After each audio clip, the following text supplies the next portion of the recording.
Breaking news. I repeat, breaking news. The NBA has finally dropped that schedule, y'all. The 2025-26 season ain't that far away, but it's far enough for us to be like, man, we got a couple months until basketball comes around. But just when you get the feeling that way, the NBA does something special like this and drops a schedule on us, and we like, this is going to be an exciting season. This is going to be something that we can look forward to. And, well, cool thing about it is we about to dive into everything right now and see some of the great games that are going to come up on us. You know, the Christmas Day slate, the Thanksgiving slate, NBA Cup games, Martin Luther King Day, all of that good stuff. And we're going to talk about all the national games, which teams got the most, who's getting snubbed, what we can expect to see. We're going to check out NBA Rivals Week on this breaking news right now. Let's go ahead and start with opening week, though. Let's see what we're going to get, y'all. So, opening week, the season kicks off with the Cavs and the Knicks. I'm not mad at this. It's a lot of different ways we can go. It's a lot of different teams that could be here. And I do believe there are some better matchups than us starting the NBA season off. Well, this is actually day 2 of the NBA season. But day 2 with us getting Donovan Mitchell and Jalen Brunson, yeah, the NBA could have gave us 2 better superstars. Cool. Absolutely. But you get possibly the top 2 teams in the East. I think we could all pretty much agree that these are the 2 best teams in the East or have the best favorites early on. Not mad at that matchup for the second day of the week, nationally televised game. Then you got Wemby versus Cooper Flag. Now, I think right now, just heading into the future of all first, second, and third year players, I think we could all pretty much agree that Victor Wembanyama and Cooper Flag are the headliners of those 3 classes. And for the NBA to be able to get those 2, a nationally televised game, the second day of the NBA season, I'm not mad at that. The NBA with this game is clearly setting the table for years to come. You can see what they're doing with that. But let's jump to opening night, though. I want to talk about the opening night slate. We got, I might not be on here. But opening night, NBA opening night. We got the Houston Rockets going to OKC. The Houston Rockets, OKC. Now, you guys know all the implications behind this, right? It's ring night for OKC. They just won a championship. They get to raise their banner. We're going to watch them celebrate. It's a champagne game. They still going to be champagne drunk from that game, from popping bottles, from winning the NBA championship. But you know who's going to be on the other side of the arena? Watching OKC's banner get raised, watching them get their rings, watching them celebrate. It's going to be a guy that was in Oklahoma City, drafted by Oklahoma City. A guy who a lot of people would say is the best player in OKC history, Kevin Durant. Now, this is petty on so many levels, and I love it on so many more levels. Kevin Durant, who's joining the number 2 seeded Houston Rockets from last year, a Houston Rockets team that is young, but is very talented and very good. So not only is this a storyline in there with Kevin Durant going to Oklahoma City and watching this happen, but also it's a new chapter in Kevin Durant's career. But also, this isn't just a chump team. This is the team that was the number 2 seed last year without KD. Now you add KD, and they have championship aspirations. Whether y'all believe it or not, whether you guys believe they're real contenders, which I do, by the way, but the Rockets have real championship aspirations. So you got a team that was number 2 in the West last year, adds Kevin Durant, and they play against a team that was number 1 in the West last year and won a championship. That is a hell of a game for opening night, the first game of the season. The NBA absolutely got this right. storylines, teams playing against each other, star players, KD versus SGA. They did what they were supposed to do opening night. They understood the assignment and they got it done. And yes, Burners, Min Thompson against SGA. I can't be mad at that at all. I really can't. Now, second game of the night, the Golden State Warriors versus the Lakers. NBA once again did what they were supposed to do. This is a legacy game. This is superstars, legends, Hall of Famers, top 10 players of all time in some people's eyes. You know, me, I personally don't have LeBron James top 10, but Steph Curry is potentially top 5. That's neither here nor there. Y'all don't get caught up in that. LeBron James versus Steph Curry. This is a legacy game. You can never go wrong with this. I don't care if next year Steph Curry goes and plays for the Hornets, and I don't care if LeBron goes and plays for wherever, the Nets. Anytime you get LeBron James and Steph Curry hoops, it don't matter. You got it right. So I will give the NBA a major dub for what they did for opening night. Now, let's dive back into it. Because on Thursday, October 23rd, the third day of the NBA season, you got OKC and the Pacers. That is the first finals rematch. Pacers don't got Hallie. So that kind of gives that game a little bit of a black stain, if you will. But it's a finals rematch, so you can't be mad at that.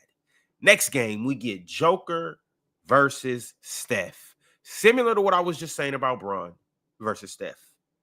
You can never go wrong with this game. It is a legacy game. Anytime you could get superstars clashing against each other on a nationally televised game, the NBA got that right. So salute to that. I'm not mad at opening week. I think the NBA did their thing for opening week. I really do. Now, it is another thing. The NBA will be debuting on a new platform called Peacock. So the first Peacock exclusive is going to be Monday, October 27th. That's the start of the second week of the NBA season. We got Cavs and Pistons. We got the team that was the top dog in the East last year, probably going to be the top dog in the East this year, versus a team who surprised a lot of people last year. They took the Knicks to 7 games in the first round, and they got a lot of promise this year. Pistons versus the Cavs. I'm here for this game. I really am. And I think the Pistons are going to give the Cavs a run for their money all year long. But it's good to see the NBA prioritizing young teams that are up and coming, and putting them against the Cavs. So early on, we could see, hey, what are the Pistons about? Now, here in a second, we're going to get into all the nationally televised games that each team has. But I'm glad that the NBA prioritized the Pistons right here. And then we get another rematch of the Nuggets versus the Wolves. Last year's Eastern Conference Final or Western Conference Finals. It's a good matchup. It's always a good matchup. So that's cool. That's cool. Let's dive into some more games. Let's get to the Christmas slate. Some people aren't fans of this. Some people are fans of this. There's some games that people like, and then there's some games that people think the NBA could have did better on. And then there's obviously teams that the NBA missed out on. Now, right here, you have 8 teams, or you have 10 teams. You can only play so many teams. Somebody has to miss out because it's more than just 10 good teams in the NBA. But once again, I said that the NBA got it right with day 2, Cavs versus the Knicks, the 2 best teams in the East. Once again, for Christmas, I think that is a good game to start this off with, to start this Christmas slate off with.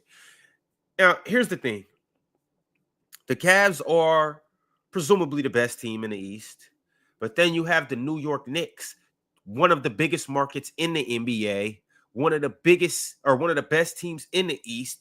And on top of that, crazy thing about it is the NBA is always good when the Knicks are good.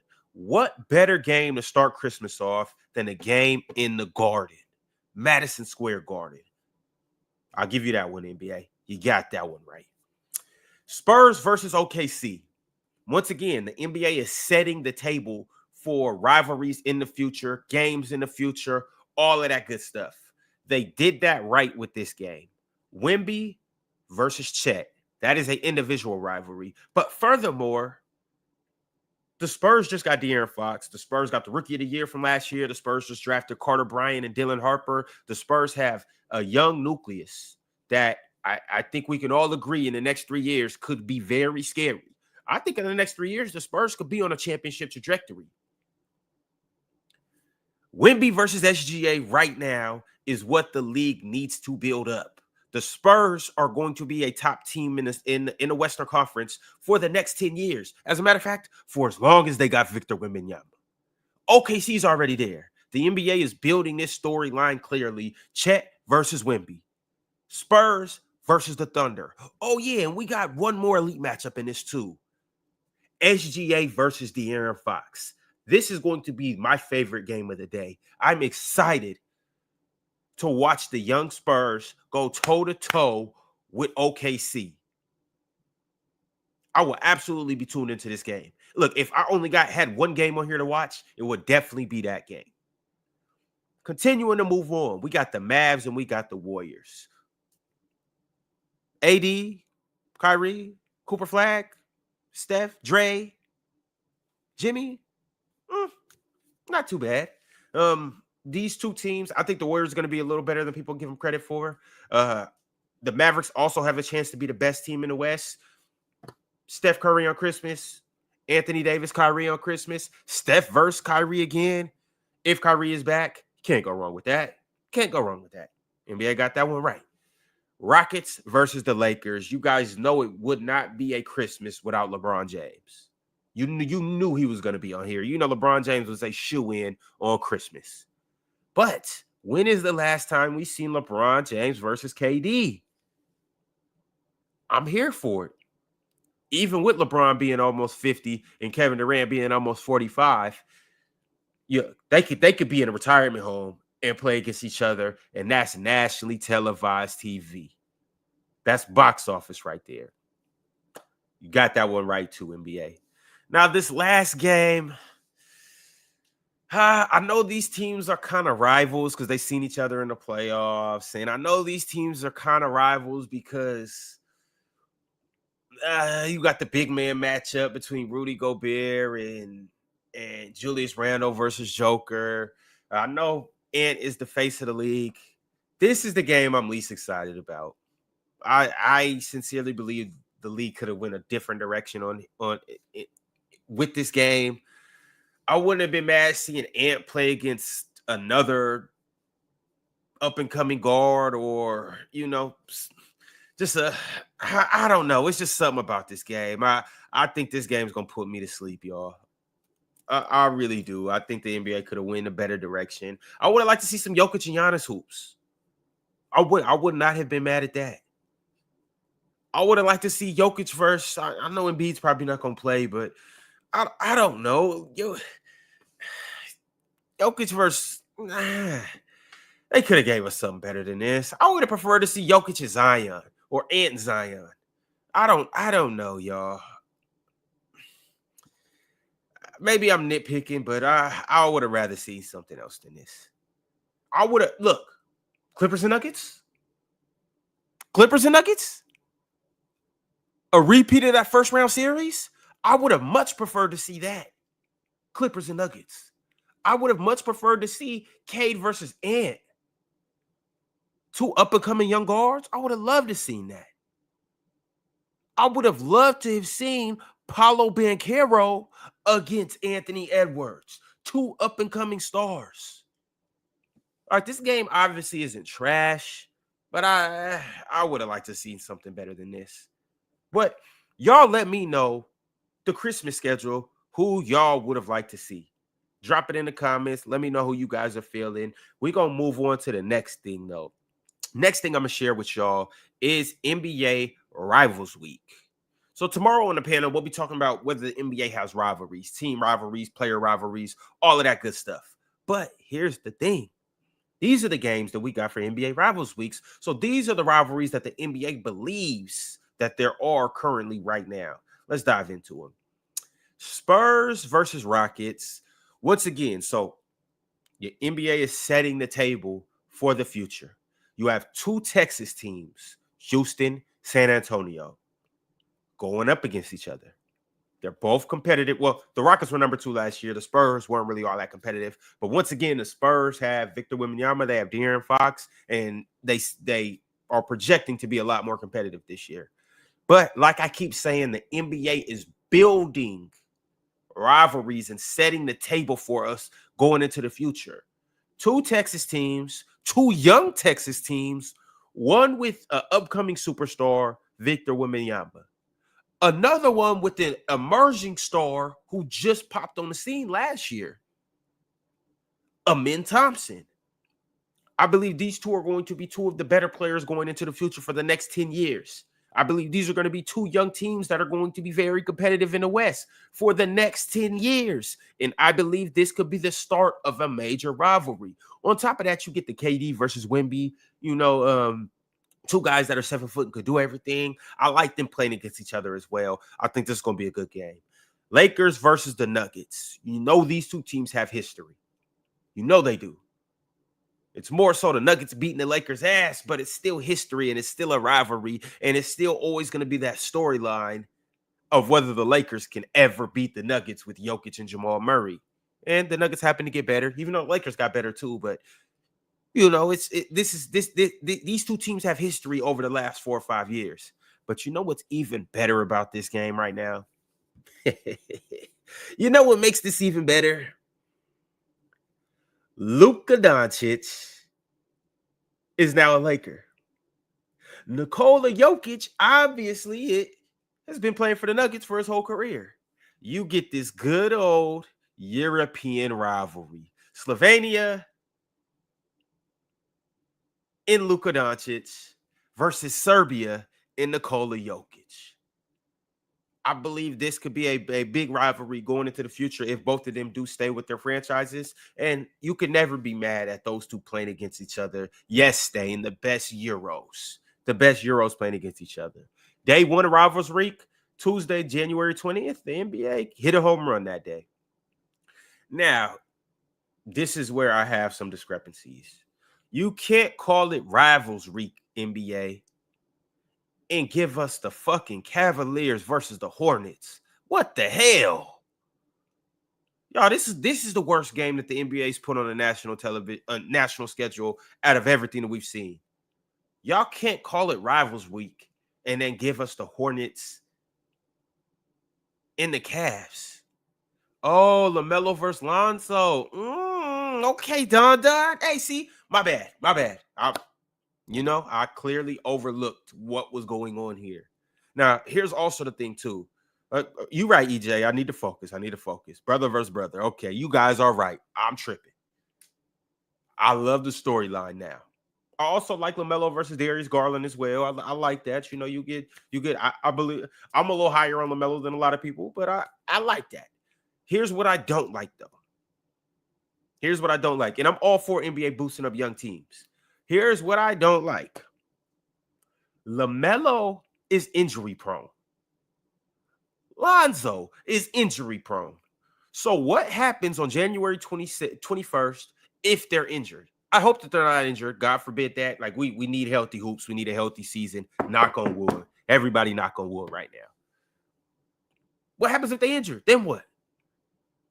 Then it's a bum-ass game. But we'll just have to see. Hopefully the Hornets can be a little better this year. Hopefully LaMelo can do his thing and be another all-star. And hopefully we can get a season where Lonzo Ball lives up to his potential of what we want him to be.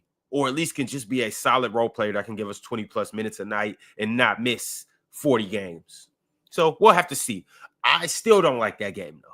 Brother versus brother or not. I think they could have found a much better rivalry than that. But then we get the in-season tournament rematch from last year, the NBA Cup Championship rematch from last year. Giannis versus SGA. The Bucks, we don't know if they're going to be too good of a team. But Giannis versus SGA is, I'm not mad at that. And the Bucks popped them last year in the in-season tournament. I'm really not mad at this, y'all. I'm not going to complain about this matchup. I'm not. Once again, though, rivalry week, I got to stay consistent. Rivalry week, I don't really think this is a rivalry. And I would have liked to see OKC play against one of the young Texas teams or another young upcoming team. I wouldn't even been mad at watching OKC. OKC and Dallas would have been heat. But with that being said, can't be mad at SGA versus Giannis. Two top 3 players in the world. Top 4, top 5, whatever you'll put Giannis and SGA in, it's still 2 superstars going against each other. All right, next up, we got the Warriors and we got the Mavs. We spoke on this already. They played already. We spoke on it. Can't be mad at that. Steph versus AD, Draymond versus or Steph versus Kyrie, Draymond versus AD. You got all those other matchups in between. Cooper Flag, Jimmy Butler. That's a good one. I'm not mad at this. This could be a potential playoff matchup that we could see too later on down the road.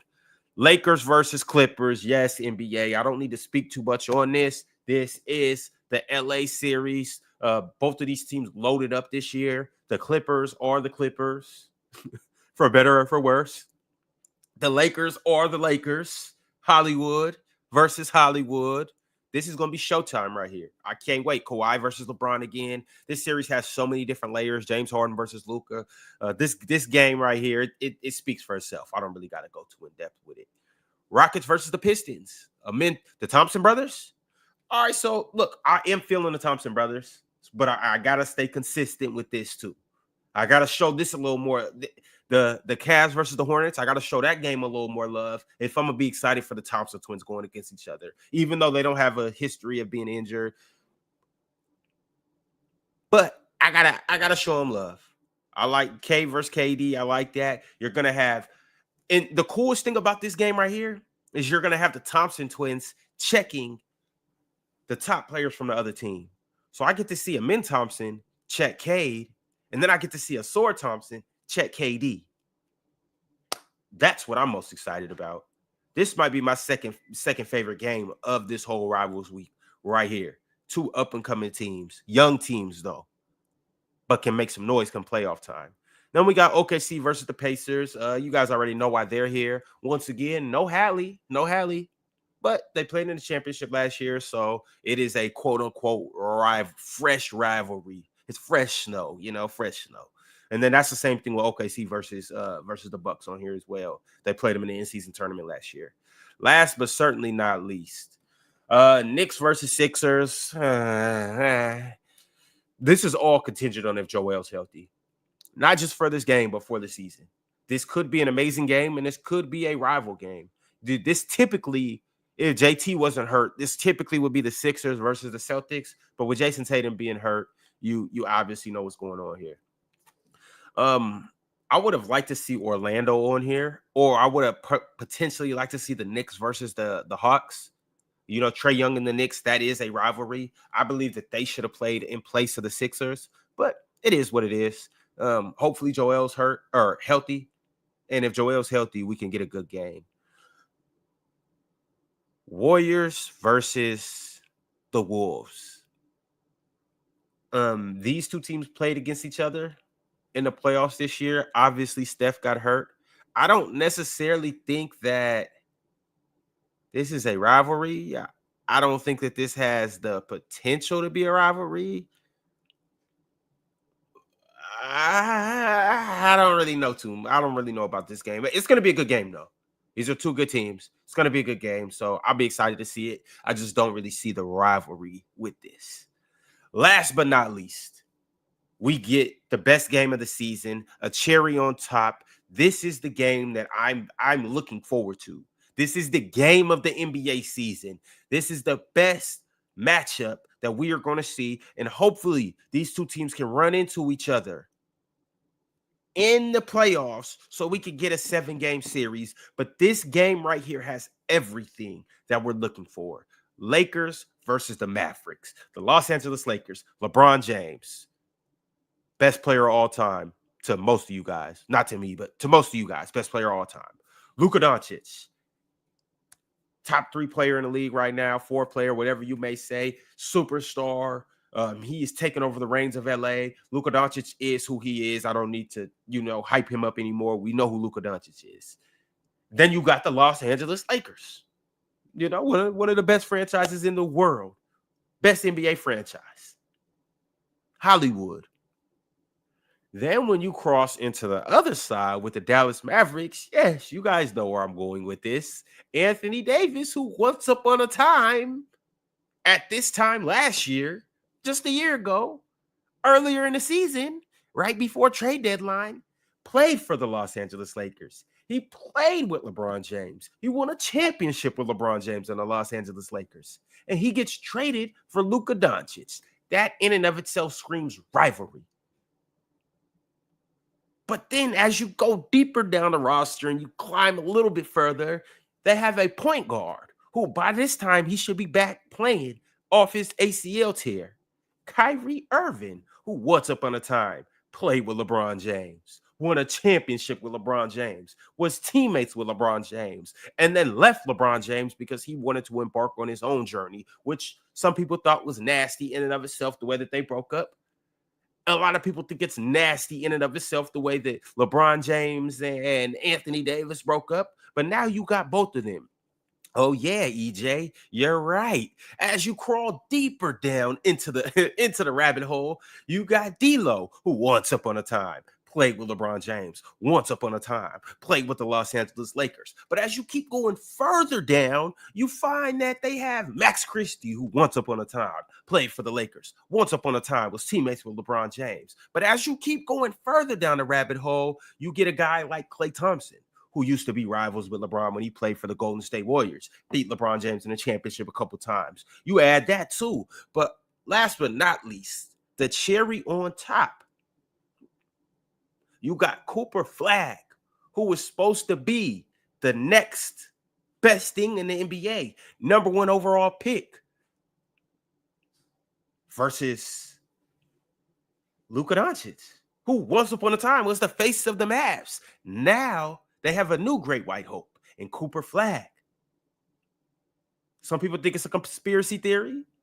Some people think the NBA gave them Coop to replace Luka Doncic. However, whatever the case may be, this game right here has everything that you want to see. Coop versus Bron, Coop versus Luka, Coop versus the Lakers, LeBron versus AD, LeBron versus Kyrie. It gives us everything that we want. Thank you, NBA. Thank you. And every time that this game is on, it needs to be nationally televised. Shout out Nico Harrison. Shout out Nico. All right, y'all. We're gonna look at all the teams that have nationally televised games. And we're gonna see who got snubbed and who didn't get as many games as they should have got. Oh, and by the way, let me just show this to you guys right quick. This right here, give me a second. This right here is where the NBA is going to be broadcasting their nationally televised games this year. They picked up a couple new platforms, and these are it. You can see on Sundays, NBA is going to have games on ABC. Peacock is the new platform, so shout out to Peacock. And I believe that's CBS. Is that CBS, chat? No, that's not CBS. That's NBC. Yeah, that's NBC. So shout out to NBC. NBC's in on the mix, and Peacock is in on the mix. Every Sunday, those are where you can find those games. Mondays are Peacock as well. So Peacock has really stepped in and taken a lion's share of these national televised games. Monday is strictly Peacock. Tuesday is back to NBC and Peacock. Those are the two channels where you guys can find those games. And yeah, Don is right. MJ is doing NBC. NBA on NBC. I can't wait. That was a hell of a time back in the 90s and early 2000s. We getting back to it, y'all. I hope NBC comes and they're just as good as they were back in the day. But Tuesday, Peacock again and NBC. Wednesday, you got ESPN. Now, you know, in the prior years, last 10, 15, 20 years, ESPN probably would have had 4 or 5 days on here where they would have had games. ESPN now only has 2 days. They have Wednesday. That's their sole day. That's their solo day. It's only them on Wednesdays. But then on Fridays, you can see they have Prime in ESPN. So ESPN only got Wednesdays and Fridays where they'll have games. And I mean, ABC is technically ESPN, but ABC obviously is its own channel and its own network. But Thursdays, Prime has its own. That's Prime's solid day where it's only Prime on Thursdays. I'm interested to see what Prime looks like because this is their first year televising NBA games. I'm interested to see what their setup's like, how their cast does, and all of that good stuff. And I'm interested to see how the streaming works because I know you have to have a membership, Amazon Prime membership, obviously, to be able to watch those games. So I'm interested to see just how that works for the NBA fans and the viewers and all of that, and obviously to see the experience. And then you get Saturday where it's ABC and Prime. So ABC got 2 days, Prime got 3 days. Prime has Thursday, Friday, Saturday. ABC has Saturday and Sunday. Peacock has Sunday, Monday, and Tuesday. And then ESPN, as I mentioned, has Wednesday and Friday. NBC has Sunday and Tuesday. And cool thing about it is, it looks like it's not going to be a day where we don't get nationally televised games. So that's also the cool part about it too. We gonna have a lot of basketball this year, y'all. But as promised, let me go ahead and get into the last part of the stream that I'm gonna talk about. Which teams got the most games? Which teams got snubbed? These are nationally televised games. We are going to look at not every single game, but we're going to look at every single team and how many games that they got. So let's go ahead and get into it, y'all. All right.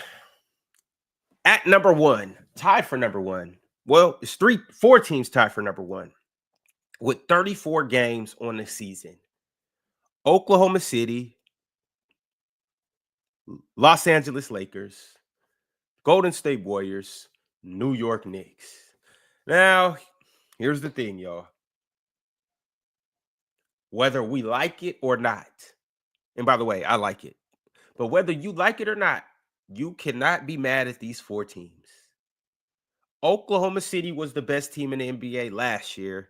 The year before that, they were tied for the best record in the NBA. They are on their way to potentially being a dynasty. They are that good. They are that good. They won 67 games last year, won the NBA championship, had the NBA MVP. They deserve 34 games. As a matter of fact, I ain't gonna lie. OKC kind of got snubbed. OKC should be clearly number one. Like and I don't care if, let's say, you took 3 games away from the Bucks and gave it to the OKC, so they had 37 games, whatever the case may be. OKC should be the clear-cut number one team with the most nationally televised games. We got the MVP, we got a young dynasty in the making, and we just have the best team in the NBA. And the reason why I'm saying this is because if the Lakers would have won the championship last year, they would have had the most games. If the Warriors would have won the championship, they would have had the most games. Same thing with the Knicks. They would have had the most games. So I believe the NBA should have Celtics as well. So I believe the NBA should have gave OKC a little bit more. But either way it goes, they got 34 games. They're tied for the most games. That's that. We're gonna see a lot of OKC this year, as we should. The Los Angeles Lakers.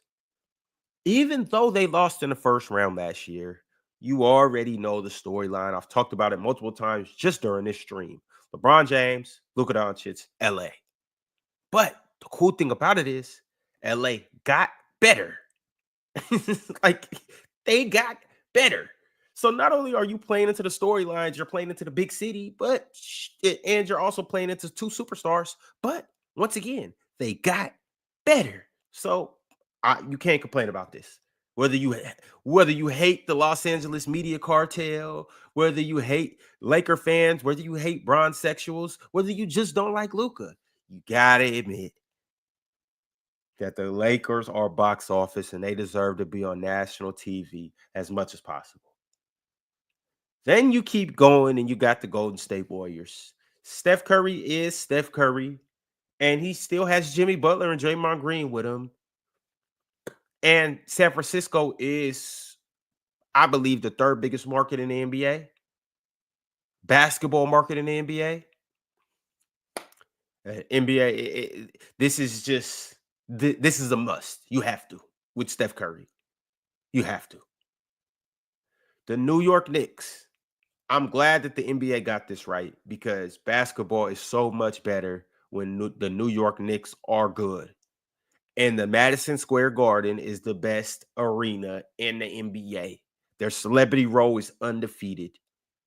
Basketball in New York City in the Madison Square Garden is the pinnacle of basketball. It doesn't get better than that. It's no stage on earth, no basketball court on earth, no basketball arena on earth better than the Madison Square Garden.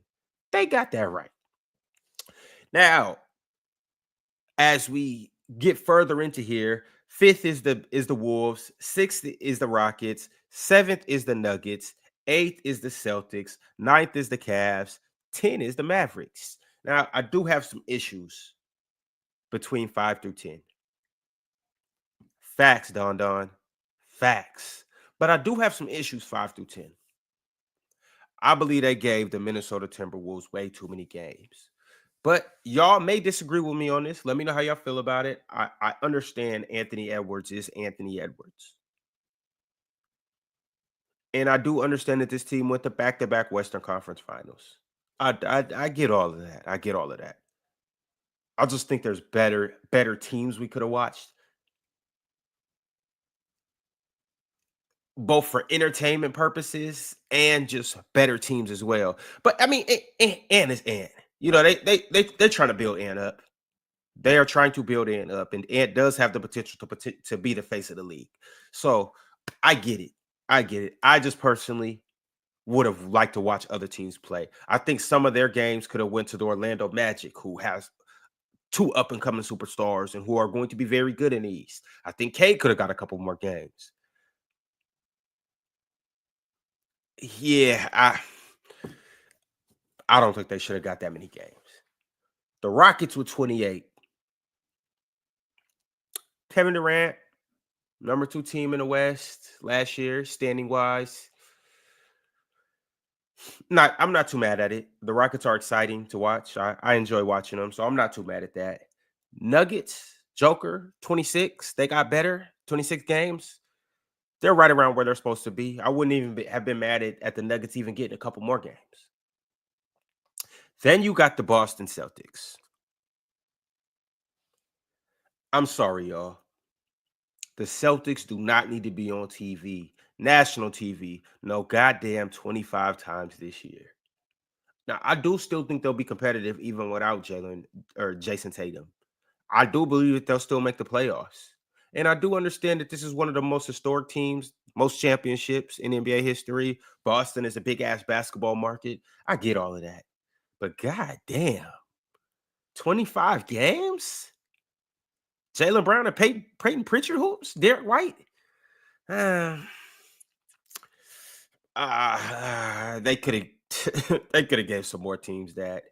I would have liked to see Trae Young on the Hawks a little bit more. I would have once again liked to see the Magic have 25 games, the Pistons, even Giannis.